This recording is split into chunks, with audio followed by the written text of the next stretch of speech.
Hoje vamos falar sobre a Santíssima Trindade.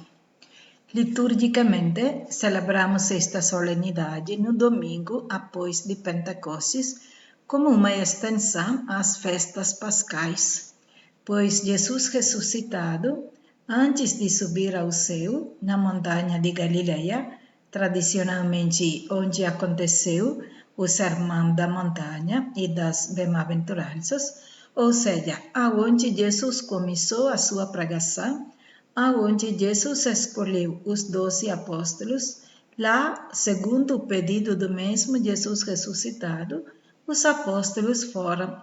E antes de subir para o céu, ele lhes deu a autoridade de perdoar os pecados e depois disse: Ide, anunciai o Evangelho e batizai a todos em nome do Pai e do Filho e do Espírito Santo. Foi a última recomendação de Jesus: batizar a todos em nome da Santíssima Trindade. E logo depois de Pentecostes, aliás, no mesmo dia de Pentecostes, já 3.000 receberam o batismo em nome do Pai e do Filho e do Espírito Santo. Ao longo desses 21 séculos, a Igreja continua exercendo este ministério confiado a ela pelo mesmo Jesus ressuscitado. Se nós olhamos para a nossa vida cristã, toda a nossa vida é assinalada, é marcada pela Santíssima Trindade. Nós entramos na Igreja pela profissão a este mistério. De fato, o primeiro ato do ritual do batismo, qual é? Os pais e padrinhos façam o sinal da cruz na nossa fronte. O celebrante batiza a pessoa dizendo: Eu te batizo em nome do Pai e do Filho e do Espírito Santo. A partir daí, em tudo, nós façamos com esse sinal. E muitas vezes, até sem perceber nós mesmos, façamos este ato. Se queremos rezar, logo faz o quê? Faz o sinal da cruz.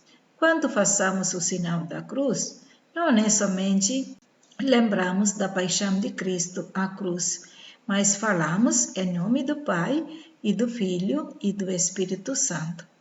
Todas as orações, todas as celebrações começam e terminam invocando a Santa Trindade em nome do Pai e do Filho e do Espírito Santo. E até quando tem um perigo, houver um caixão na rua, houver algum fenômeno extraordinário, mesmo a pessoa não sendo muito devoto, faz automaticamente o sinal da cruz. Talvez nem se lembra de que está fazendo. Não sempre porque lembramos de Deus, mas faz o sinal da cruz.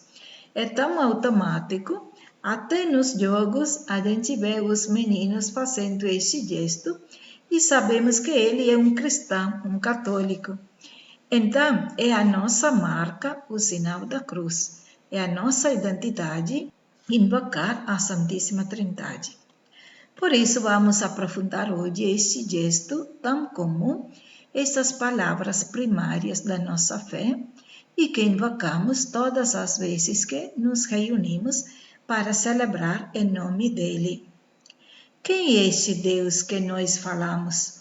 O Pai, o Filho e o Espírito Santo? São três deuses? Não. Nós professamos no nosso credo: creio em um só Deus. Significa que nossa fé é em Deus único, verdadeiro. Porém, segundo a revelação, tem três pessoas neste único Deus. E depois, no mesmo credo, nós falamos: creio em Jesus Cristo, Filho unigênito do Pai, antes de todos os séculos, Deus verdadeiro de Deus verdadeiro. E depois falamos: creio no Espírito Santo, que procede do Pai e do Filho, e com o Pai é adorado e glorificado. Então, são três pessoas, mas não são três deuses diferentes, pois falamos: creio em um só Deus. Por esta característica particular de Deus, um só Deus, porém três pessoas distintas, nós falamos a Santíssima Trindade. Em Deus único tem 3 pessoas, Pai, Filho e Espírito Santo. Ou seja, as 3 têm a mesma natureza, a natureza de Deus. Nós temos a natureza dos homens, assim os animais têm a sua natureza, os vegetais têm sua natureza de vegetais, e Deus tem sua natureza. Deus é eterno, não criado, não dependente de um outro Deus. Por sua natureza mesma é Deus, é aquele que não tem início nem fim. Então, a base da nossa fé é Deus é eterno e em Deus tem 3 pessoas, Pai, Filho e Espírito Santo. Como nós sabemos destas verdades? Sabemos da revelação. A revelação que foi dada para nós através da Sagrada Escritura. Sabemos que cada povo de cada época tinha um conceito de Deus diferente. E o que nós cremos e o que nós professamos e o que nós ensinamos aos outros é uma crença que provém da Sagrada Revelação, da Sagrada Bíblia. E a Bíblia é dividida em 2 partes, o Antigo Testamento e o Novo Testamento.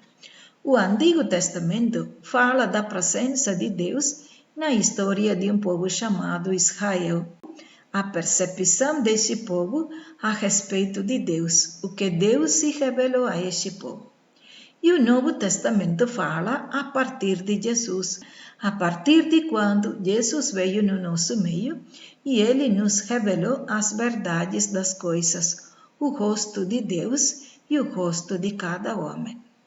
Os israelitas expressam seu Deus assim: o Deus de nossos pais, o Deus de Abraão, o Deus de Isaac, o Deus de Jacó. Eles conhecem o Deus que se revelou a Moisés no Monte Horebe. Lá no Monte Horebe, Deus se manifestou a Moisés numa sarça ardente. E lá envia Moisés para libertar seu povo das mãos de Faraó, da escravidão do Egito. E então Moisés pergunta a Deus: quem és tu? Como é teu nome? Êxodo capítulo 3. O que eu devo falar a Faraó? Quem me mandou? Então Deus lhe responde: não precisa você saber muitas coisas. Eu sou aquele que sou. E os israelitas, por isso, não falavam o nome de Deus. Usavam algumas sílabas, consoantes, sem vogais. E depois, para pronunciar estas sílabas, acrescentarmos vogais e assim ficou o nome Yahvé. Ao longo da sua caminhada como um povo, sempre sentiram a presença de Deus único e verdadeiro. Por isso, no Antigo Testamento, não encontramos o Deus Trino, embora depois, à luz do Novo Testamento, quando vamos ler, encontramos a presença das 3 pessoas da Santíssima Trindade desde a criação. E isso vamos ver daqui a pouco. E depois, quando a segunda pessoa da Santíssima Trindade, o Filho, Jesus, veio para assumir a nossa condição humana, Jesus que nos revelou que em Deus tem 3 pessoas. Da boca de Jesus, os apóstolos aprenderam. Por isso que falamos que a nossa fé em Deus único e trino é uma propriedade nossa, uma linguagem cristã. Jesus veio exatamente para fazer-nos conhecer o rosto de Deus Pai. No Antigo Testamento, tinha a ideia de um Deus que ama, mas castiga também, um Deus que tem preferências, um Deus que está ao lado de quem ama, de quem perdoa e de quem sofre. E no Novo Testamento, temos a figura de Jesus que abraça o pecador, que perdoa o pecador e que acolhe o pecador para uma missão grandiosa. Então, nesta convivência com os apóstolos, Jesus ensinou aos seus discípulos que tem um Pai que nos ama e Ele mesmo veio do Pai. O Pai e o Filho são uma só coisa. O que o Pai quer, o Filho faz, e o Filho não faz nada sem o Pai que lhe enviou para resgatar aquele que ele criou, e depois da missão dele, enviaria o Espírito Paráclito. Quando ele chegar, ele vai ensinar todas as coisas. Todo esse discurso Jesus faz antes de morrer na última ceia. E encontramos no Evangelho de São João, capítulos de 14 a 17. São João era o mais novo dos apóstolos e ele mesmo se apresenta no seu Evangelho como o discípulo amado.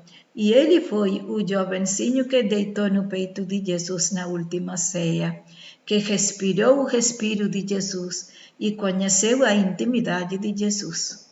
E por isso no livro do Apocalipse diz: fui arrebatado em êxtase e ouviu e viu as grandes e maravilhosas verdades na nossa história. Então vale a pena ouvir as palavras de São João, como ele narra no seu Evangelho. Então, em poucas palavras, nós falamos no Antigo Testamento, nós conhecemos só um só Deus, não o aspecto trinitário, e este aspecto trinitário, Deus Pai, Deus Filho, Deus Espírito Santo, nós chegamos a conhecer a partir de Cristo, da revelação que Jesus faz para os apóstolos. E Deus, da sua parte, apresenta Jesus como seu Filho muito amado.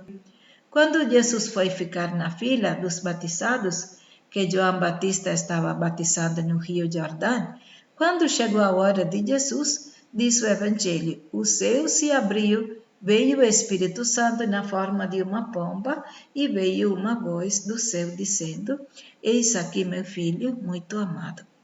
Então, o Pai apresenta Jesus para nós como filho muito amado.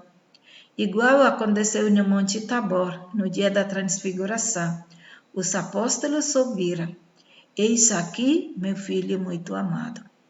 Então, o Pai apresenta a segunda pessoa da Santíssima Trindade como Filho, e o Filho apresenta o Pai, dizendo que o Pai me enviou, eu e meu Pai somos uma só coisa. E o Filho apresenta o Espírito Santo.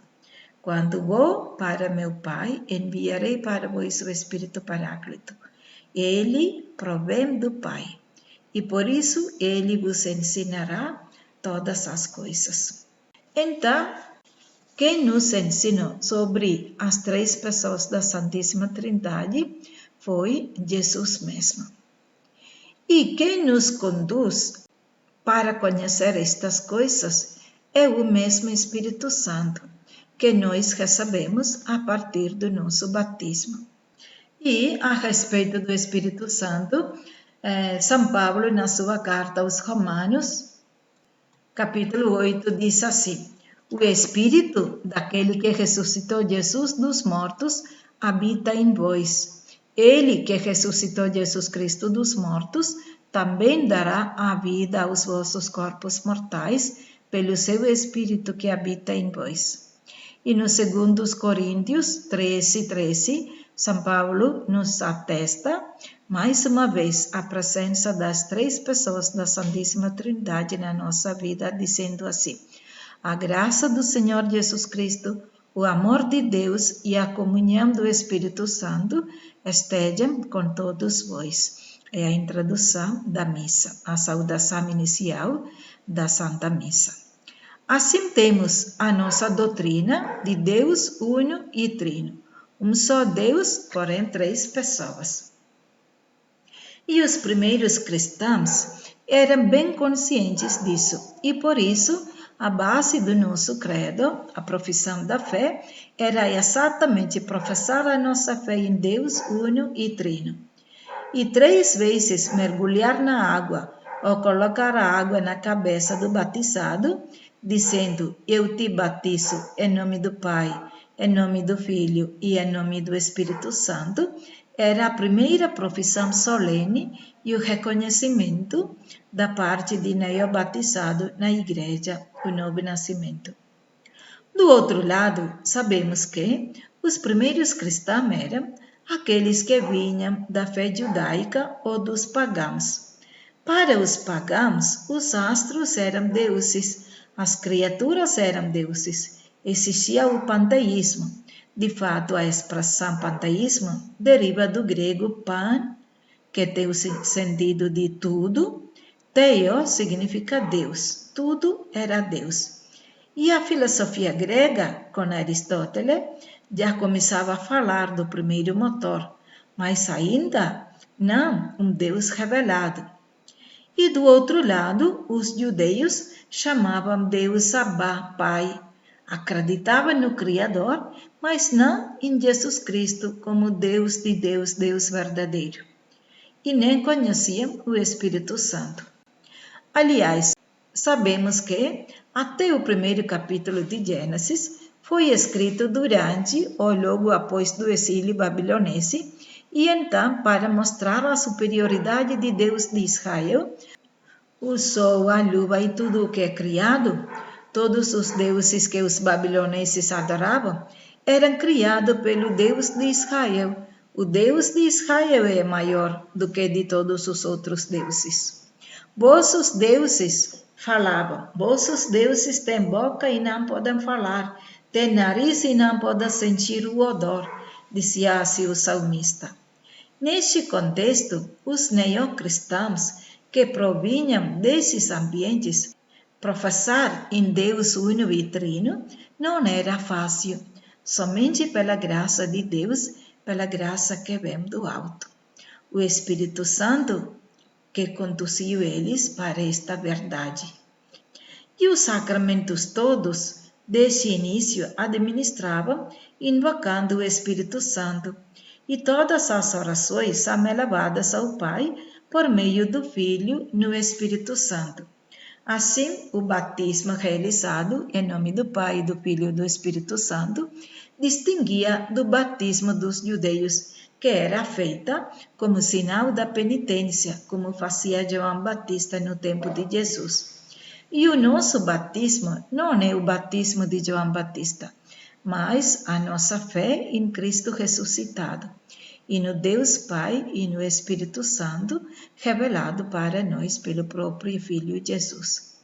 E é interessante que não falamos simplesmente creio em Deus Trino, mas falamos o nome de cada pessoa em singular. Creio em Deus Pai, creio em Deus Filho e creio em Deus Espírito Santo.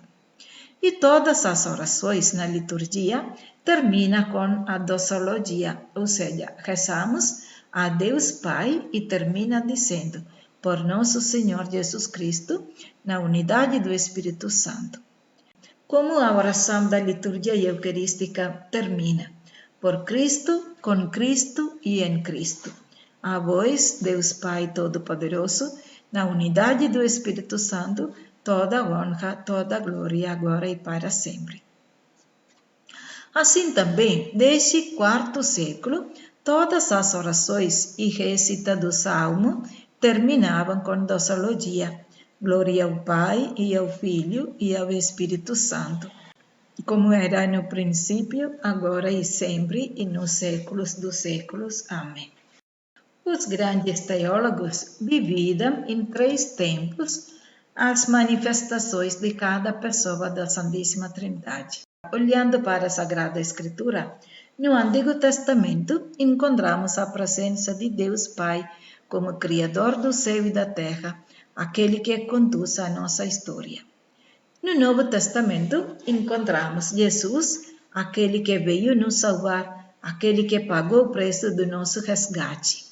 E no tempo da Igreja, a partir de Pentecostes, encontramos a obra do Espírito Santo.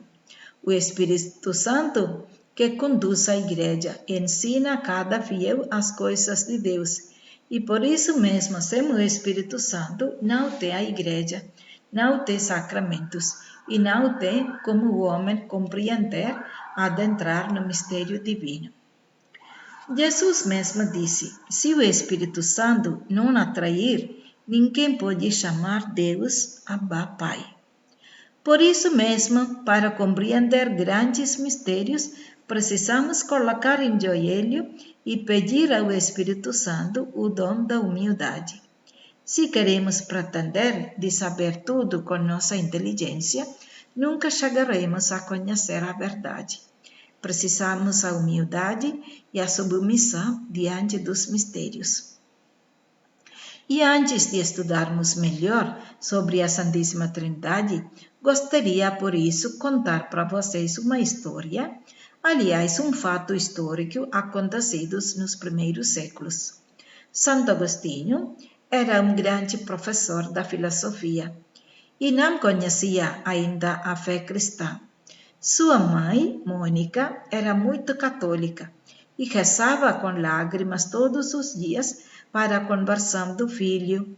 E Agostinho tinha até um certo orgulho de ter todo o conhecimento do mundo, sendo um grande conhecedor. Porém, ele sempre tinha a disposição de conhecer a verdade. Da sua mãe e dos grandes pregadores, ouviu falar que Deus é uno e trino. Mas não entrava na sua cabeça este conceito. Como é possível, ele pensava, uma só natureza, 3 pessoas, porém um só Deus? Era muita confusão. E assim pensando um dia, estava andando numa praia e de repente viu um menino fazendo um pequeno buraco com areia e estava pegando a água do mar para encher aquele buraco. Várias vezes ele fazia este trabalho. Pegava a água e enchia seu buraco. Quando volta, não tem mais água. E de novo vai, pega e enche o buraco. Agostinho ficou observando o grandioso trabalho do menino sem êxito. Então ele se aproximou ao menino e lhe perguntou: "Oh, meu filho, você está fazendo o quê? Brincando com o mar?" E o menino lhe respondeu: "Quero colocar toda a água do mar nesse meu buraco que eu fiz." "Oi, menino," Agostinho respondeu. "Você é muito inteligente, né? Vai conseguir, meu filho? Será possível? Como podes colocar toda esta imensidão de água nesse pequeno buraco?" Então o menino olhou para Agostinho e disse: "O que o senhor está pensando é o pior trabalho do que meu. É mais fácil colocar toda a água do oceano nesse pequeno buraco da areia do que o senhor, com sua inteligência humana, compreender os mistérios de Deus." Falando isso, o menino desapareceu. E aí Agostinho entendeu que era um anjo ou o mesmo Deus na forma de um anjo. A partir daí, começou a adentrar no mistério trinitário e chegou a cantar: "Tarde te amei, ó beleza tão antiga e tão nova. Eu estava procurando-te fora e tu estavas em mim." Tem muitos de nós querendo saber com nossa inteligência e nunca vamos conseguir. Precisamos a humildade e a disposição diante do mistério. O humilde chega mais rápido do que o inteligente no coração de Deus. Bem, vamos voltar a compreender. Compreender não vamos compreender nunca os mistérios divinos, mas pelo menos entender o que Deus nos revelou para nosso bem através da Sagrada Escritura. Falamos que Deus é uno e trino. São 3 pessoas distintas, mas uma só natureza. Todas 3 têm a natureza divina e a segunda pessoa da Santíssima Trindade, quando assumiu a nossa condição humana, Jesus assumiu a nossa natureza humana também. Nele tem 2 naturezas, humano e divino. Ele é perfeito Deus e perfeito homem.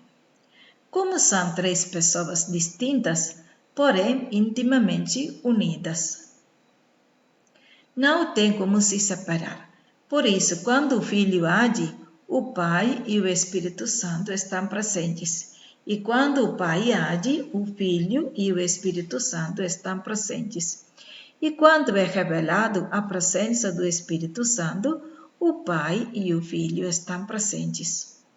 Até aqui, entendendo bem, Agora podemos dar uma olhada no Antigo Testamento para ver se era presente as três pessoas da Santíssima Trindade desde primeiras páginas do Antigo Testamento. Já no primeiro capítulo de Gênesis, primeiro versículo, quando fala da criação, já tem a presença das três pessoas. No princípio, quando tudo era informe e vazio, o Espírito de Deus pairava sobre as águas e Deus disse. Como é aqui a presença das três pessoas? O Espírito de Deus pairava, a presença da terceira pessoa. Deus disse, este dizer de Deus quem é? A segunda pessoa da Santíssima Trindade, o Verbo, a Palavra. Isso nos confirma o Evangelho de São João, primeiro capítulo, primeiro versículo. No princípio era o Verbo, e o Verbo estava junto de Deus, e o Verbo era Deus. Ele estava no princípio, junto de Deus. Tudo foi feito por ele, e sem ele nada foi feito. Então, quando fala em Gênesis, Deus disse, este verbo dizer é a segunda pessoa da Santíssima Trindade, o Deus encarnado, o Filho. O verbo provém do Pai. É o que no credo rezamos, Filho unigênito de Deus Pai, Deus de Deus, luz da luz, Deus verdadeiro de Deus verdadeiro, gerado e não criado, consubstancial ao Pai. Por ele todas as coisas foram feitas. Assim podemos ver a presença das três pessoas na criação do homem. No mesmo capítulo de Gênesis, quando Deus cria o homem e a mulher, Deus disse, façamos o homem à nossa imagem e semelhança. O que significa isso? Nós homens somos a imagem do Filho, do Verbo. E por isso que a segunda pessoa mesmo poderia assumir a nossa condição quando caímos no pecado, pois fomos criados na imagem dele, do Filho, e não na imagem do Pai, nem do Espírito Santo. O Pai e o Espírito Santo não têm corpo. O Filho tem corpo, assumindo a nossa condição humana. E a semelhança nossa está na qualidade com que fomos criados. As três pessoas se amam e se doam mutuamente e estão presentes sempre, uma ao serviço do outra. E uma deseja e completa o que outra faz. Deus sonhou para o homem esta sua imagem e esta sua semelhança, que ele possa viver em comunhão perfeita no amor recíproco. Na criação, vimos que as três pessoas são intimamente ligadas e tão difícil de distinguir as obras de cada uma. Nós somos semelhantes a Deus porque somos dotados de inteligência, e não igual porque não somos criadores, não somos deuses, mas criaturas humanas, e portanto temos a natureza humana. E não somos a imagem dos anjos, aos animais ou outras criaturas, e sim somos imagem do Filho, e por isso semelhante a Deus na natureza e imagem no Filho. E no livro do Provérbio vamos encontrar este mesmo conceito, e é o que rezamos no credo, Deus de Deus, a mesma substância do Pai. Olha o que diz o texto no capítulo 8, a partir do versículo 22. O Senhor me criou como primícia de suas obras, desde o princípio, antes do começo da terra. Desde a eternidade fui formada, antes de suas obras dos tempos antigos. Ainda não havia abismo quando fui concebida, e ainda antes das águas não tinham brotado. Antes que assentados fôssemos montes, antes dos solteiros fui dada à luz. Antes que fossem feitos a terra e os campos e os primeiros elementos da poeira do mundo.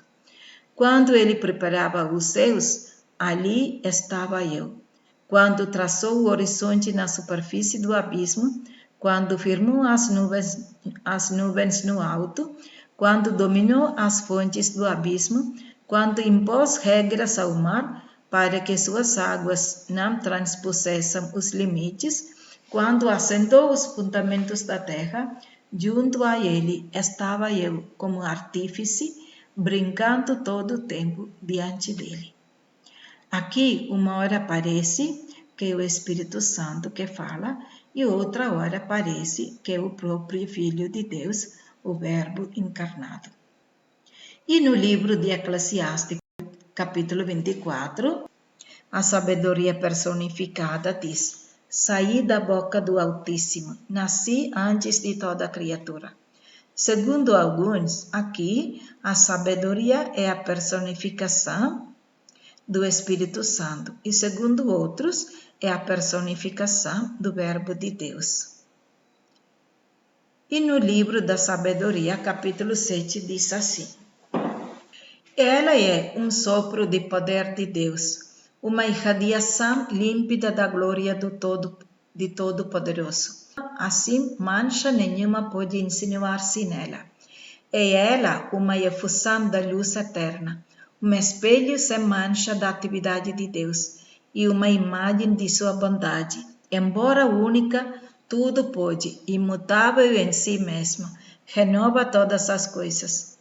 Ela se derrama de geração em geração nas almas santas e forma os amigos, os intérpretes de Deus. Aqui também fala da sabedoria como uma pessoa que provém de Deus, é o Espírito de Deus personificada. E, segundo a narração da criação do homem, no segundo capítulo de Gênesis, o homem feito de barro, quando Deus sopra no nariz do homem, ele toma a vida. O sopro de Deus em toda a Bíblia é apresentado como o Espírito Santo. Jesus ressuscitado soprou sobre os apóstolos, dizendo: recebei o Espírito. E no dia de Pentecostes veio um grande vento e chegou sobre os apóstolos o Espírito Santo. E um outro texto famoso que entrou até na iconografia cristã é a visita de 3 anjos na casa de Abraão para anunciar sobre o nascimento do seu filho Isaque. No Gênesis 18, o Senhor apareceu a Abraão nos carvalhos de Mamre quando ele estava assentado à entrada de sua tenda no maior calor do dia. Abraão levantou os olhos e viu 3 homens de pé diante dele. Levantou-se no mesmo instante da entrada de sua tenda, veio-lhes ao encontro e prostrou-se por terra. E Abraão prepara um banquete para eles. Eram 3 pessoas idênticas, e o autor fala agora em singular, fala agora em plural. A presença de Deus único, porém 3 pessoas. Os estudiosos da Bíblia, à luz do Novo Testamento, vê aqui a presença das 3 pessoas da Santíssima Trindade, embora os israelitas não conheciam esse conceito de Deus Trino. E aqui, mais uma vez, nos confirma também da presença do Espírito Santo no hagiógrafo, no autor da Sagrada Escritura, que quando escreve, nem ele sabe de tudo o que está escrevendo. As verdades reveladas, além das canetas e rótulos, além do conhecimento do autor, aos poucos que vão se revelando. Assim, na hora da anunciação do anjo Gabriel a Maria Santíssima, lá também encontramos as 3 pessoas da Santíssima Trindade. Quando Maria Santíssima pergunta com o anjo como é possível eu não conheço o homem, ele lhe responde: o Espírito Santo descerá sobre ti, o Altíssimo estenderá sua sombra, e aquele que vai nascer de ti será o Filho do Altíssimo. E assim, na hora da morte, junto com Jesus, estava aí o Pai e o Espírito Santo.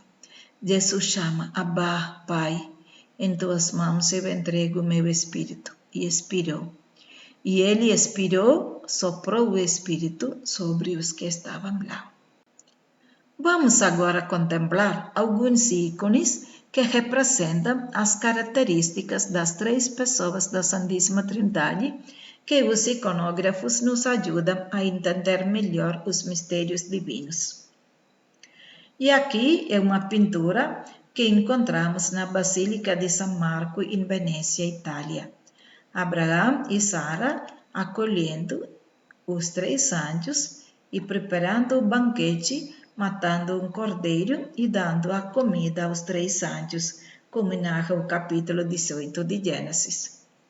Porém, aos poucos, as imagens de Abraão e Sara vão se desaparecendo e mostra mais a característica das 3 personagens, mostrando assim o rosto da Santíssima Trindade. O mais famoso ícone, conhecido como ícone dos ícones, é este de André Rublev, um artista ortodoxo. Olhe a posição de cada uma ao redor desta mesa. Primeiramente, os 3 são idênticos, mesmo rosto, parecem mesmas pessoas e são apresentados com o rosto dos jovens, diferente de como era comum apresentar Deus Pai com barba como uma pessoa velha.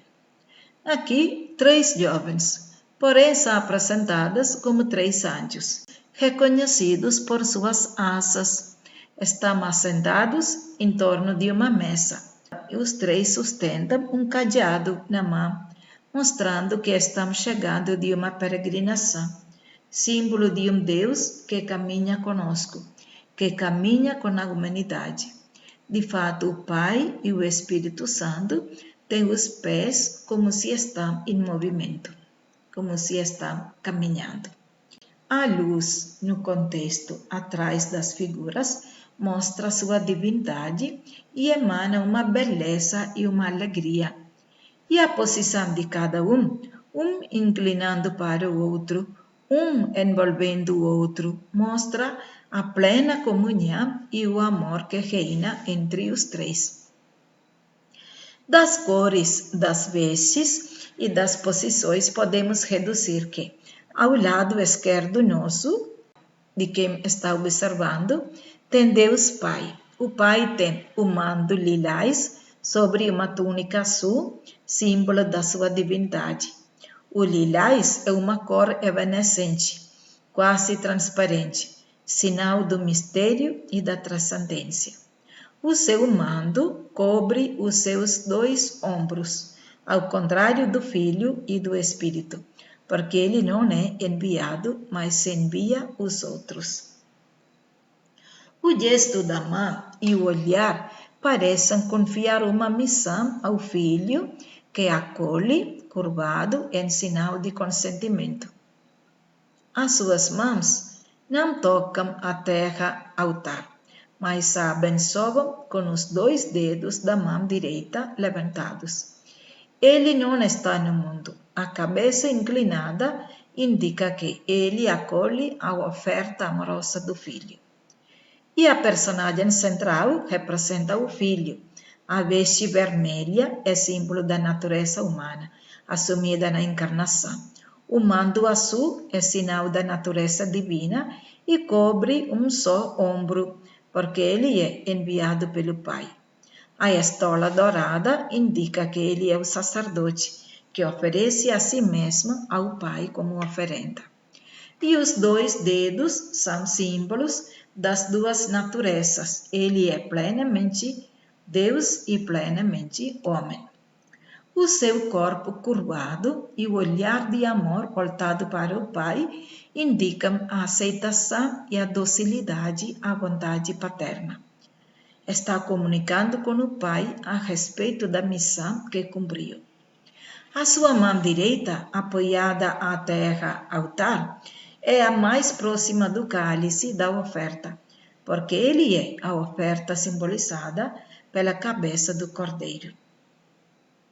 O anjo da direita representa o Espírito Santo, que tem a túnica azul, símbolo da sua divindade. O manto verde, água, mostra a fertilidade, pois ele que vai frutificar o que foi semeado pelo Filho, aquele que dá a continuidade à obra salvífica começada por Cristo. A sua figura é a mais curvada sobre a mesa, e na atitude de escuta, de humildade e de docilidade. As figuras do centro e da direita Olhem com um rosto respeitoso e humilde para a da esquerda, que se mantém mais erguida que as outras duas, posto que o Pai é origem e princípio de tudo. Os três, com efeito, têm a mesma atitude de abertura, de respeito, de súplica e de invocação. Deles emana um mistério de eternidade, de amor, de quietude, de paz e de serenidade. E atrás do Pai se vê a casa de Abraão, que se tornou templo, hoje o símbolo da igreja. E atrás do Filho tem o carvalho de Mamre, mencionado em Gênesis 18. Debaixo desta árvore, que Abraão e Sara preparam a mesa para acolher os três anjos. E aqui, a árvore do Antigo Testamento, a árvore do Jardim de Éden, se transforma em árvore da vida. A cruz de Cristo, o homem novo, pagou o resgate da humanidade. E atrás do Espírito Santo, podemos ver uma rocha de onde sai a água, símbolo do Espírito Santo. E no meio deles tem a mesa e o cálice. Deus quer ver nos nutrir com o próprio corpo e estão presentes as três pessoas da Santíssima Trindade. Então, a mesa que o homem preparou, lá em Gênesis, agora se tornou uma mesa que Deus mesmo prepara para os homens para se alimentar. Eis porque, logo após da solenidade da Santíssima Trindade, na igreja celebramos a festa de Corpus Christi, o alimento nosso preparado pela Santíssima Trindade, onde o Cordeiro é o próprio Filho. Nesta imagem, podemos contemplar o que significa a essência de Deus. Um amor recíproco, um espera para o outro, um se doa para o outro, um coloca à plena disposição da outra. Isso que temos a aprender da primeira família, a família de Deus. O Deus Filho esperou para o seu tempo, e Deus Espírito esperou para o Filho cumprir sua missão, para ele depois agir, e o Pai esperou para o tempo do Filho. E ninguém ficou com braços cruzados para o outro fazer. Sempre todos três estavam juntos, embora cada um tinha seu tempo de agir e de se manifestar. Isso é amar. E com esta imagem e semelhança que Deus nos criou. A beleza de cada família humana está na medida em que conseguimos amar nesta forma na nossa vida cotidiana, nossa vida familiar. Do outro lado, como diz São Boaventura, quando falamos Deus é amor, é necessário que seja trino, pois o amor não se ama sozinho. Para acontecer o amor, precisa que estejam duas pessoas, e entre elas duas o vínculo do amor. Por isso, São Boaventura explicava bem o amor trinitário, dizendo que Deus Pai é o amante, e Deus Filho é o amado, e Deus Espírito é o amor. Amante sem amado não tem como amar. E entre o amante e o amado, se não tem amor, serão simplesmente duas pessoas, e não tem como viver o amor. Basta olhar para o amor humano para entender isso. Estar aí simplesmente duas pessoas não significa que se amam. Entre duas precisa o laço de amor, a energia que une os dois. Isso que faz o Espírito Santo. Uma pessoa querendo amar outra pessoa, se não tem o sentimento recíproco, não acontece o amor. Por isso é necessário que tenha os três elementos e por isso Deus é trino e Deus é amor. Vamos agora ver nesta imagem trinitária que se encontra na Basílica Santa Maria Novella em Florença, de artista Masaccio. É uma obra de 1427, tempo de Renascimento. Enquanto Jesus morre, o Pai e o Espírito Santo estão presentes. Quando tem o verdadeiro amor, o amante sofre com o amado, pois o amor entre si é inseparável. Um penetra, adentra no outro. e por isso se sofrem juntos e se dobram juntos. Toda vez que façamos o sinal da cruz, assim vamos concluir, invocamos a Santíssima Trindade. Então vamos lembrar estas verdades do amor divino e humano. Amém.